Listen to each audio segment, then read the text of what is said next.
પહેલા નંબરે જગદીશ વિશ્વકર્મા આ ઘટનાને કઈ રીતે જુએ છે? એનો જ ભાજપનો તાલુકાનો પ્રમુખ છે ને. બોલ્યા કઈ જગદીશભાઈ?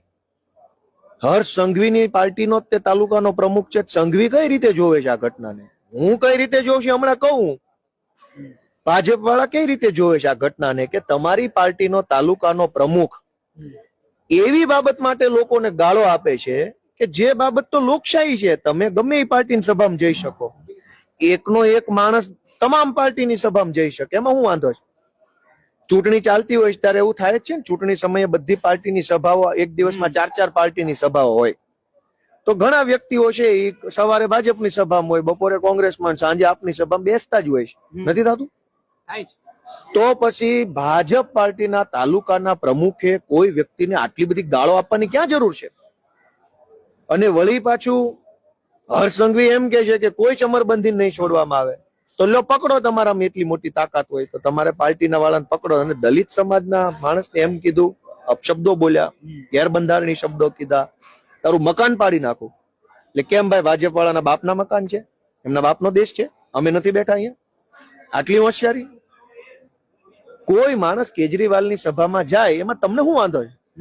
એને વાંધો બે વાતથી છે. ભાજપ, કેમ કે જગદીશ વિશ્વકર્મા, હર્ષ સંઘવીએ કોઈ નિવેદન નથી આપ્યું. એનો અર્થ એ થયો કે અમરેલી તાલુકાના પ્રમુખની વાત સાથે આ બે સંમત છે. સંમત ન હોય તો અસહમતિ ભર્યું કઈક બોલવું પડે.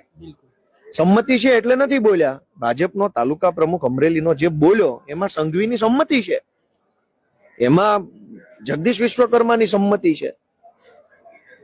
એમની સભામાં માણસો નથી જતા. સરકારી બસો મેલ્યા પછી, તલાટી, મંત્રી, શિક્ષક, કલેક્ટરો કામે લગાવે પછી લોકો એમની બસમાં નથી બેસતા. એ વાતનો ગુસ્સો એ અમારી રેલીમાં આવનાર વ્યક્તિ પર કેમ કાઢે છે? અને હું એવી રીતે જોઉં છું કે આ તાનાશાહી છે. આનથી મોટી તાનાશાહી. તમે બીજા માણસને પહેલા તો મત આપવાની ના પાડતા હતા કે તમે બીજી પાર્ટીને મત આપશો તો અમે તમારું આમ કરી નાખશું, તેમ કરી નાખશું. ત્યાંથી હવે વાત ત્યાં પહોંચી કે હવે તો સભામાં નહીં જવાનું.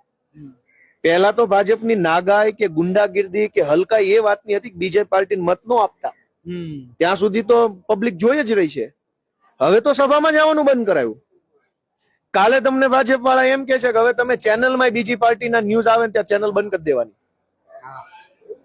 પરમ દિવસે એવું કે છે કે વોટ્સએપ પર સ્ટેટસમાં ક્યાંય કોઈ પણ બીજી પાર્ટીનો ફોટો ના આવવો જોઈએ.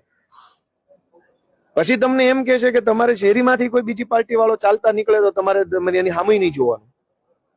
આ તો સ્ટેપ બાય સ્ટેપ નાગાઈની હદ છે ને. એટલે આ બિલકુલ વિકૃતિ છે, સત્તાની વિકૃતિમાં વિકૃતિ જે કહી શકાય ની આ ઘટના છે.